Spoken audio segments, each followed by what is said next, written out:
We're 2 rounds into March Madness, and I can't lie, I'm pretty proud about my bracket. I'm actually doing better than Stephen A. Smith, and I'm in the 32nd percentile. Thought it'd be fun to look over how I did in the first 2 rounds and how I should do from the Sweet 16. Starting from the South, I did very well, only got 2 wrong, and that was Texas A&M beating Yale. I thought the Nerds had what it takes, but clearly they didn't. I also believed the Tar Heels would beat Ole Miss, and then I realized that Michael Jordan no longer attends that university. Only got 2 wrong, not too shabby. Moving to the round of 32 in the South, I did pretty well. I had Auburn moving forward, and they did. I also had Michigan State moving forward, and they did. However, Ole Miss going, and I didn't even have them making it past the first round. That hurt me. And Michigan making it to the round of 16, also had them losing in the second round against Yale, who didn't even make it past the first round. Moving over to the east side of the bracket, I went 6-2, not too shabby. Unfortunately, I thought the 16th ranked Mount St. Mary's would beat the number 1 ranked Duke. I thought Cooper Flagg was injured, alright? And I thought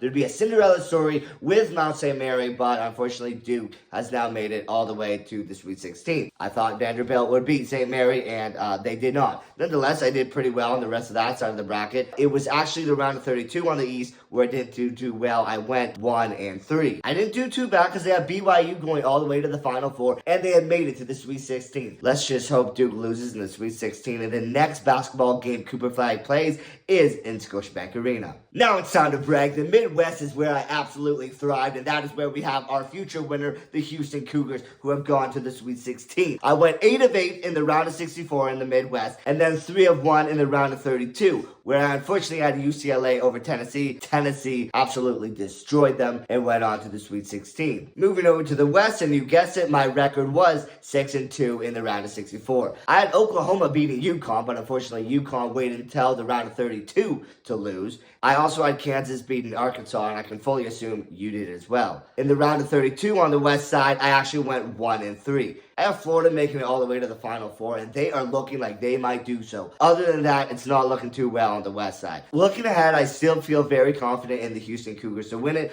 but the Florida Gators are looking extremely great. With that said, I do not believe Duke is going to make it past the Elite 8. I really do not. Even after 2 rounds, I feel very confident in my bracket, and I do feel like I will at least get 50% accuracy in the Final Four and 100% accuracy in the winner, the Houston Cougars. Although not all the teams in the Sweet 16 are the ones I predicted to make it there, I'm going to predict who moves on to the Elite 8. I'll first mention who I already believe would make it to the Elite 8, starting with Auburn. I also had BYU. Shout out Jimmer Fredette. I had Florida, and of course I had my winners, the Houston Cougars. With the ones I did predict to make it this far, I'm going to go with Kentucky beating Tennessee. And I'm going to go with a little bit of a Cinderella story, Arkansas over Texas Tech. The reason being is we all know JC has what it takes, but not only that, the Razorbacks are just getting healthier as the tournament progresses. They got back Boogie, and that guy is ready to suit up. I'm going to go with Arizona beating Duke because I thought Duke was going to lose in the first round against St. Mary's. And I'm going to go with the Spartans. How's your bracket looking, and do you have any faith in my bracket?